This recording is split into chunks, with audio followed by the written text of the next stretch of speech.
What's up, guys? So today I'm going to be bringing you a Strand Hunter build that's going to allow you to have practically unlimited suspension. And we'll just kick it off. We're going to go ahead and start with the abilities you're going to want to run. First off, you're going to want to run Gambler's Dodge. This is mostly just to give you your melee back. Either dodge works fine here. I just do it for the melee because we have a couple of armor mods that are going to tie in with the build. So preferably Gambler's Dodge. It's obviously going to be the jump of your choice. Triple jump is clearly the best option though. Obviously we only have one strand melee, and then you're going to want to go ahead and run the shackle grenade. Obviously the shackle grenade is just going to help you with that suspension. Pretty self-explanatory. For your aspects, you're going to want to run Widow's Silk, which is going to give you an additional grenade charge. That's the only thing. Obviously we don't care about the grappling hook part. We're using the shackle grenade, so that's just going to give us an extra shackle grenade for, you guessed it, extra suspension. And then we're going to be running Ensnaring Slam, which this is just going to basically allow you to use whatever keybind it's bound to for you to jump in the air. Then you're going to press that keybind, you're going to dive to the ground, and everything within a small radius around you is going to be suspended. You're going to use your dodge, but that's perfectly fine. Then for our fragments, we are going to be running Thread of Mind, which is defeating suspended targets grants class ability energy. That's great because it gives you extra class ability energy. We're going to be suspending a lot of things. Then we're going to be running Thread of Continuity, which is going to increase the duration of suspend, unravel, and sever effects applied to anything that you apply any of those effects to, which mostly the suspension, so people are going to stay floating in the air longer when you suspend them. It's also going to give you a little bit of extra strength for that extra melee regen. And then we're going to be running Thread of Warding, which is going to give us Woven Mail on an Orb of Power pickup, which is going to give you that extra damage reduction. And then Thread of Generation, which is just going to give you grenade energy on dealing damage. You don't have to kill anybody. You don't have to use a specific form of damage. Any damage that you deal to any enemy is going to generate a small amount of grenade energy. So obviously that's good to get those shackle grenades back fast. And it does take 10 discipline, but at the same time, doesn't really matter. I think the extra grenade regen from this fragment makes up for that lack of 10 discipline. And that's going to be it for the fundamentals of the actual abilities. And then if we get into the armor mods over here on my helmet, doesn't really matter what you run. Once again, I'm running hands-on just for if you get those powered melee kills, it's going to give you some extra super energy. It doesn't really count for kills with shackle grenades, even though the shackle grenades can kill some of the weaker red bar enemies like thralls and stuff. I've noticed it does not seem to count as a grenade kill with the shackle grenades, so you don't really get any benefit from using ashes to assets here. So I run hands-on, so if there is a group of those smaller, red border enemies, then it'll generally get in there and kill all of them and give you a bunch of super energy. And then I just run a couple of ammo finders, one special, one heavy. Does not really matter what you run. You can also run something like Dynamo, although I don't think it actually works if you use your dive ability. I think you actually have to use the dodge itself, not the dive, but that's always an option.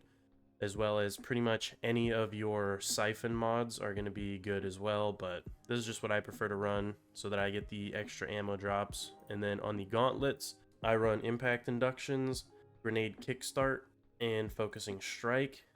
So impact induction is just going to give you that extra grenade cooldown when you hit things with that threaded needle spike. You throw that into enemies, that's going to give you some of your grenade back.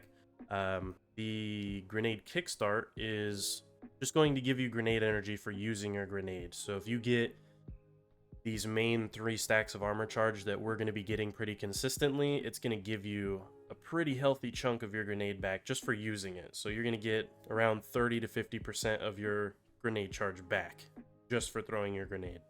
And then I'm running Focusing Strike. It's going to grant you class ability energy when you cause damage with a melee attack. Once again, that's you just throw your threaded needle into things, and this counts for your uncharged melee as well, I believe, though you're probably not going to be using that very often. It does still work. But mostly that threaded needle, you're going to throw that into enemies, and that's going to give you your class ability back, which is also going to tie in with suspending things, because once again, you can use that dive attack to suspend things around you. And then for the chest piece, as you can see, I'm running the 6th Coyote. All that's going to do is give you a second dodge charge. So if you're playing a lot of solo stuff, it's going to be really nice because you're going to get 1 extra dodge charge, which means 1 extra dive to the ground to suspend enemies around you. Another really great option to run for this build, if say you're playing endgame content with some buddies or whatever, like Grandmasters especially. This build really thrives in Grandmasters. You got a couple of buddies, you run the Aeon Swift Gauntlets.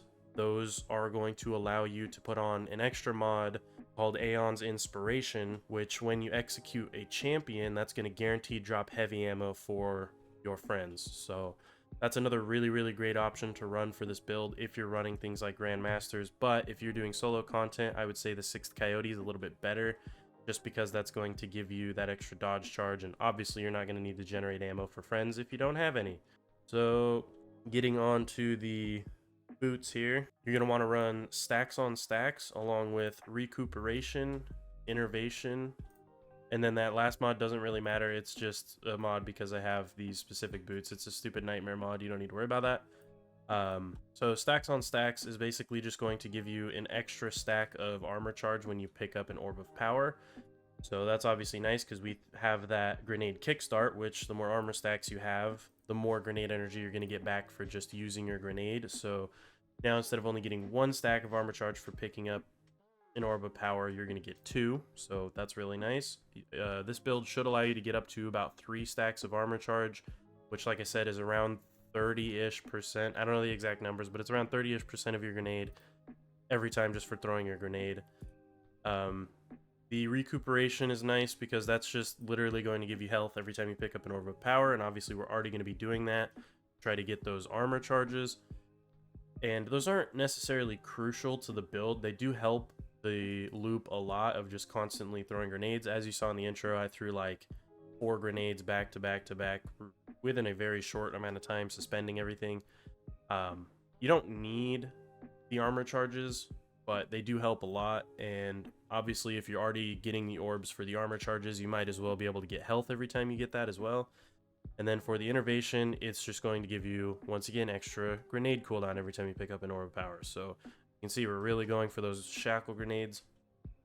And then going into the class item, you're going to want to run bomber, distribution, and another bomber. So just double bomber and distribution.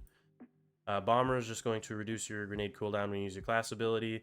So once again, I'm not 100% sure on the reliability of this when using your dive, because although it does consume your class ability, I feel like it doesn't always actually reduce grenade cooldowns. So it's kind of 50-50, but you also will end up using your dodge every now and then just to get out of the way of certain things. So I have double bomber on.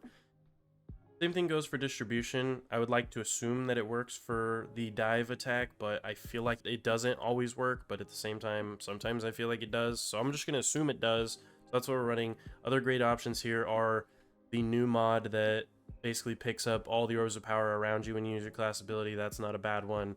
Honestly, the class item itself, these are all really up for debate on which ones are better than others, so you could easily just put on whatever you feel comfortable with. If you feel like you're going to be doing a lot of finishers, you could throw on the mod that gives you a strong overshield during finishers.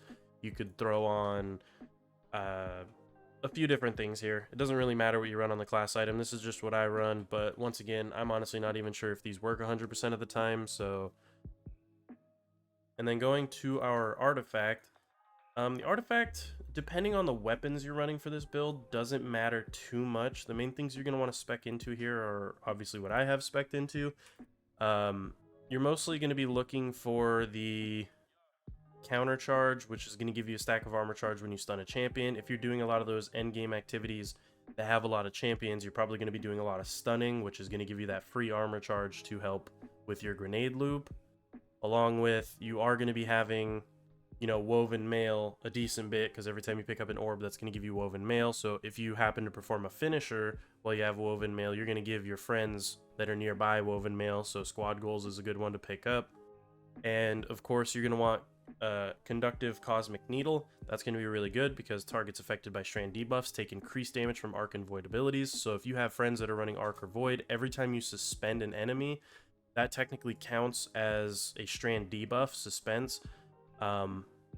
You are basically going to allow your teammates that are running arc or void to deal much more damage to those enemies. And then these artifact perks, sort of like improved unraveling and whatnot, those are great. You can see I have those spec'd into as well, but I don't really have any weapons that can benefit from this. But I do have suggestions.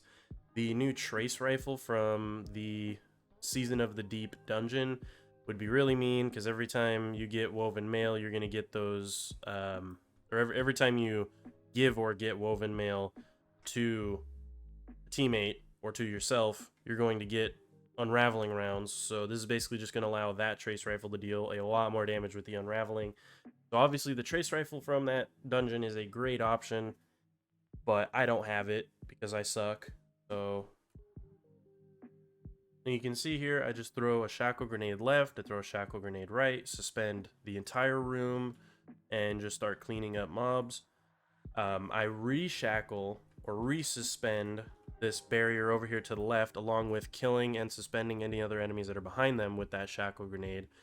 And then I'm already throwing another one down in the middle to suspend these enemies, so that's 4 shackle grenades already. And you can see in the bottom left, even though I had almost no armor charges, I actually didn't have any armor charges, my shackle grenade is still almost back up again because of that second shackle grenade charge.